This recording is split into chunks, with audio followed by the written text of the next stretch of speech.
Bueno, usted es la proponente de la nueva Ley de Libertad de Expresión. Cuéntenos en qué se diferencia y en qué mejora y cómo garantiza la libertad de expresión a los ecuatorianos. Bueno, ¿qué es lo que cambia? Primero que nada, nuestra ley de libertad de expresión, como se llama, es una propuesta de campaña de Guillermo Lasso, eso no tenemos que olvidar. Es algo que nosotros ofrecimos a los ecuatorianos y por eso los ecuatorianos confiaron en nosotros.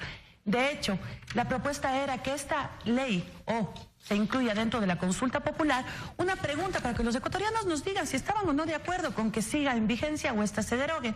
Sabemos lo que sucedió, así que desde el legislativo estamos planteando una ley que garantice exclusivamente la libertad de expresión, no restricciones, que los ecuatorianos tengamos ese derecho fundamental de ser informados como los comunicadores, los medios independientes de comunicación nos informen sin sentirse perseguidos, sin ser sancionados y sin tener detrás un organismo que siempre esté pendiente de buscar el mínimo detalle para sancionar.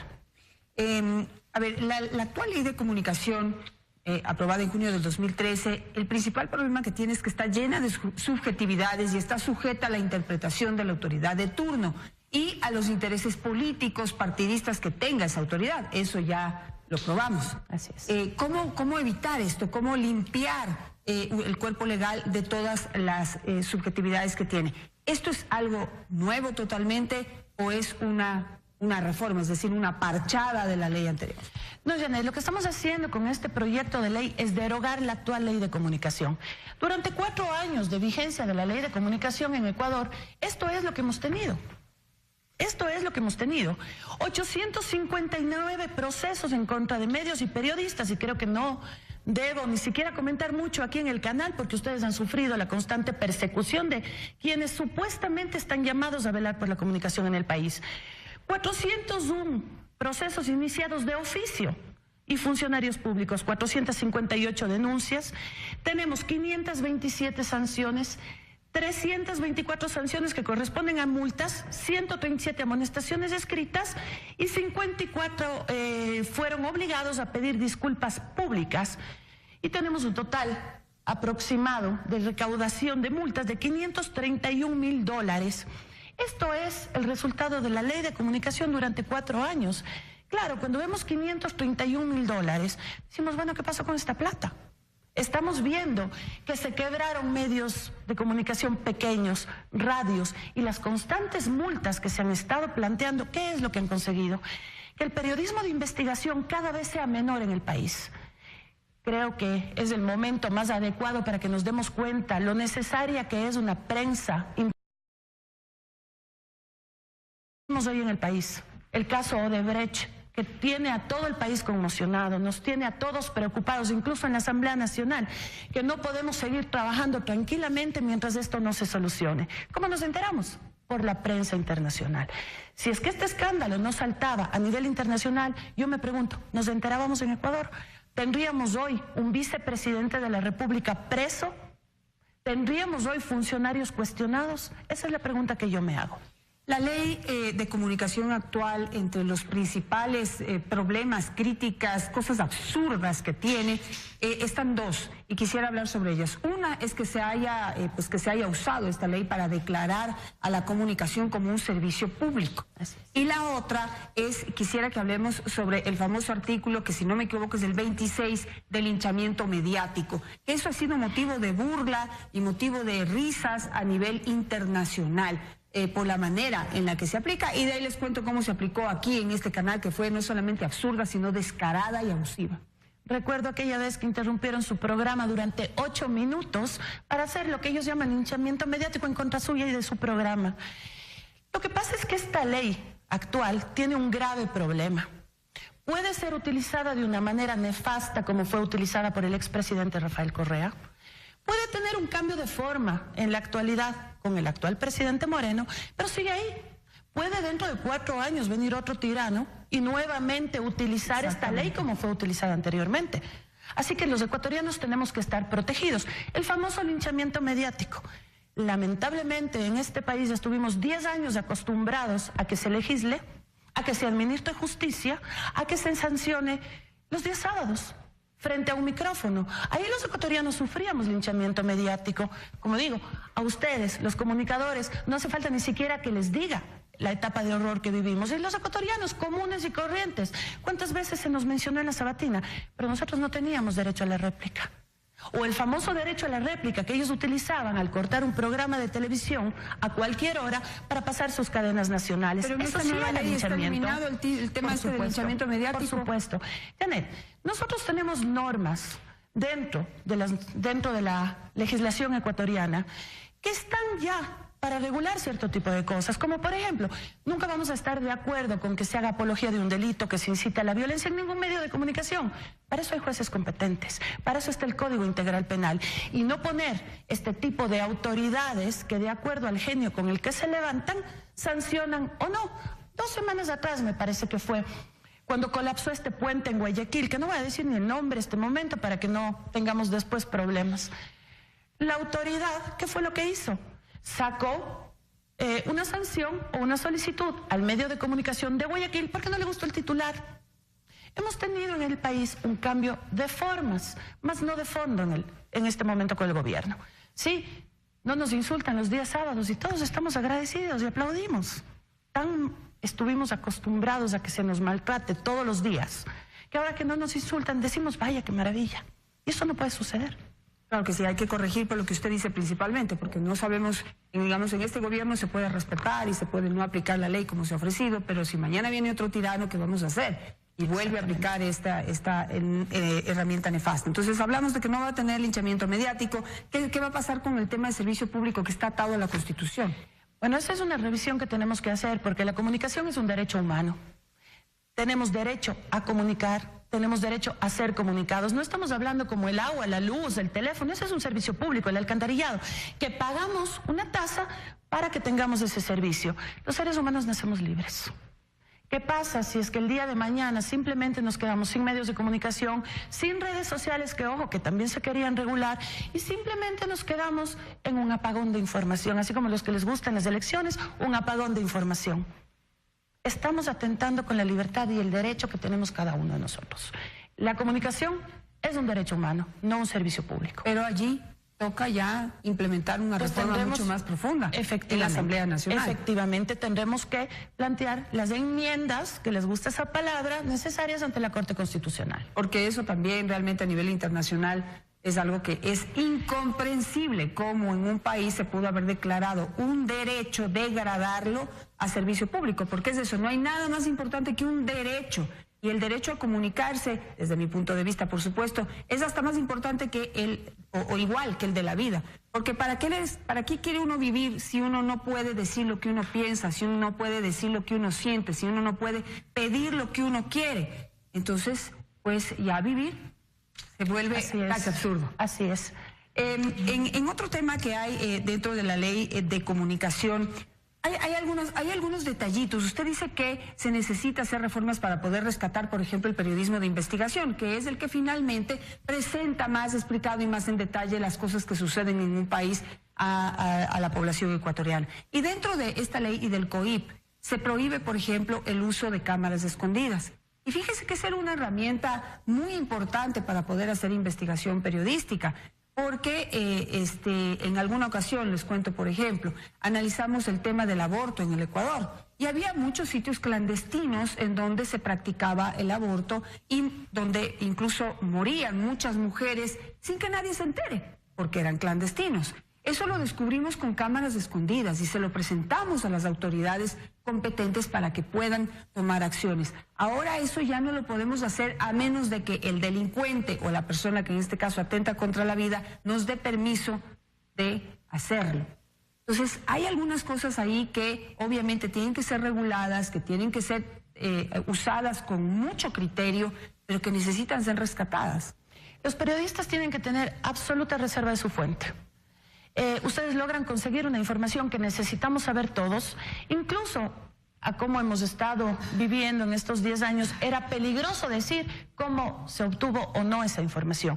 La ley protege la reserva de fuentes, por supuesto, y claro, no vamos a jamás a pensar que un canal de televisión, un medio de comunicación en general, puede, por ejemplo, difundir un escrito anónimo que no tenga una responsabilidad ahí. Pero son los periodistas, son los comunicadores que en base a su formación, a su experiencia y sobre todo a su ética, podrán guardar las reservas de su fuente y, por supuesto, tener la responsabilidad de que esa información sea realmente obtenida de forma legal y que sea veraz. Ahora, hay un tema importante, es decir, esto de la responsabilidad ulterior, esto se mantiene. Es decir, no es que se puede publicar todo lo que uno quiera sin la responsabilidad que ello implica, sobre todo de parte de un periodista. Por supuesto. Y creo que todos los que ejercemos determinadas profesiones tenemos, sí, códigos de ética, que no necesitamos que sea el Estado ecuatoriano el que nos está diciendo cómo actuar o cómo no. Nos debemos a una profesión, nos debemos a una actividad, y con esa ética es con la que tenemos nosotros que actuar. No vamos a creer que un canal serio de televisión va a sacar una información que su periodista, su comunicador, no ha verificado con anterioridad. Otras figuras que hay que regular, porque fueron aplicadas de una manera nefasta y abusiva, son el tema de la rectificación y la réplica. ¿Por qué lo digo? Por ejemplo, el tema de la rectificación de la réplica. Usted lo citó hace un momento, pero aquí lo que sucedió en estos últimos 10 años es que si esta entrevista no le gustaba a alguien del gobierno, entonces mandaban una réplica exactamente del mismo tiempo que dura esta entrevista, pero sin regular el contenido de esa réplica. Se dijeron muchísimas mentiras en esas réplicas que no pudimos ni cuestionar ni tocar. Nos tocó aguantarnos los insultos, las ofensas y también las mentiras que dijeron en esas réplicas, porque la ley solamente dice que una réplica, una vez sea solicitada, el medio de comunicación tiene la obligación de publicarla en máximo 72 horas, pero nadie regula lo que dice en esa réplica. Yo como réplica lo que puedo entender es que si el día de hoy yo he sido aludida en una entrevista, en alguna información, tenga derecho de contar mi parte y decir no, mi criterio o mi opinión va en este sentido. Y no es lo que sucedía antes, que hoy estábamos aquí en el programa y el día de mañana seguramente le cortaban a usted para pasar lo que el gobierno quería. Y aquí tenemos, desde el año 2007, 5.586 cadenas nacionales. ¿Cuántas en realidad nos informaron temas importantes para los ecuatorianos? Estas 5.586 cadenas nacionales representan 5 meses continuos al aire, solamente digo de cadenas nacionales, ojo. Son 4.958 en televisión, 628 cadenas en radio, 158 días de transmisiones. Estas eran las réplicas del gobierno nacional. Otro asunto importante es que yo recuerdo siempre mucho al señor Mauro Andino, que era asambleísta de Alianza País y fue uno de los que promovió la aprobación de la ley de comunicación, y entre los argumentos que presentaban era que se necesitaba un cambio en la televisión, por ejemplo, un cambio en la radio, o sea, un cambio de fondo en el manejo de los medios de comunicación, en los contenidos de los medios de comunicación. Y lo que hicieron fue poner algunas reglas que la verdad no pasaron de la superficialidad. La televisión sigue siendo igual o peor, y quiero decir que los medios de gobierno, que son quienes debieron en últimas dar ejemplo de lo que significa una mejor programación, son los que peor programación han tenido, es decir, todo esto que se llama la televisión basura. Pero aquí está demostrado algo, Lourdes, y es importante que se comprenda esto, que uno no puede ordenarle a la gente lo que necesita ver. La mejora de la televisión va de la mano también de la educación que se le puede promover a la gente, dar a la gente para que exija un mejor contenido. Porque si no, pues usted puede poner aquí una maravilla de programación, pero si la gente no lo quiere ver porque no le gusta, no está de acuerdo con ese contenido, ni quiere que le mejoren su conocimiento, pues simplemente no nos ven. Atentamos contra la libertad de las personas. Este tipo de leyes que tratan a los ciudadanos como tontos nos dicen qué es lo que tenemos nosotros que ver. Si a mí no me gusta un programa, tengo la absoluta libertad de tomar el control remoto y cambiar de programa, y ya está. Lo mismo sucede con la radio, cuando nos dicen qué es lo que tenemos que escuchar. El Estado ha querido involucrarse en cada una de las decisiones de los ciudadanos. ¿Qué vemos en la televisión? ¿Qué escuchamos en la radio? ¿Qué compramos en el supermercado? ¿Qué se les enseña a nuestros niños en las escuelas? Dejando por completo esa autonomía que tenemos los seres humanos para saber decidir. Así que una ley no cambia la realidad, como usted acaba de decir. Tenemos los medios incautados, hoy medios incautados quebrados, que no es que sean medios culturales o que estaban promoviendo la educación o que estaban promoviendo que los ecuatorianos cada día aspiremos más a escuchar ópera o que estemos viendo programas culturales en general. Seguimos viendo la misma programación de antes. Claro, es que hay que entender la cultura de cada pueblo, de cada comunidad, porque puede, digamos, la música clásica ser un referente, digamos, general, internacional de cultura, pero quizá aquí tenemos otros intereses culturales, como por ejemplo la bomba en el Chota, que nos pueden cantar, nos pueden cantar el pasillo, o sea, hay muchísimas, hay que entender las raíces culturales de cada país para poder decir esto es cultura y hacia esto es a donde tenemos que ir en los medios de comunicación. Los temas más sencillos todavía. ¿Qué pasa con esa persona que tiene un trabajo estresante durante todo el día y simplemente llega a su casa, prende la televisión y quiere ver cualquier cosa que le desconecte de su trabajo? Entretenerse, simplemente. Está en su absoluto derecho. ¿Quién se cree el Estado ecuatoriano para creerse moralmente superior y decirnos a nosotros qué tenemos que consumir o qué no tenemos que consumir? Y este último punto, pues todo esto que hemos hablado va de la mano del famoso interés público, que no lo puede decidir ni regular, digamos, el gobierno de turno, acorde a su interés público, a sus intereses partidistas, particulares y demás. Eso también está en la ley actual y eso también hay que eliminarlo. Y ojo, que a nombre del interés público se han cometido atrocidades durante estos 10 años. Exactamente. A nombre del interés público se han declarado emergencias y ahí hemos tenido los contratitos al dedo, los sobreprecios y hoy estamos metidos en el embrollo que tenemos. A nombre del interés público y del bien superior de los ecuatorianos, que un partido político y una persona que se cree moralmente superior a los ecuatorianos cree que puede venir a imponernos. ¿Y qué garantías nos da usted de que en esta ley que usted está presentando se eliminan precisamente todos esos intereses que en algún momento, digamos, presentándolo y hablando bonito, pueden seguirse aplicando a la comunicación? La ley de libertad de expresión que hemos trabajado con Guillermo Lasso es una ley que recoge principios internacionales, recoge la Declaración de Chapultepec, recoge las recomendaciones que ha hecho la Corte Interamericana de Derechos Humanos, que ha estado muy preocupada por la libertad de expresión en el Ecuador. No estamos descubriendo el agua tibia, estamos respetando los principios internacionales que protegen la libertad de expresión, que protegen que cada persona pueda expresarse libremente sin sentirse perseguido.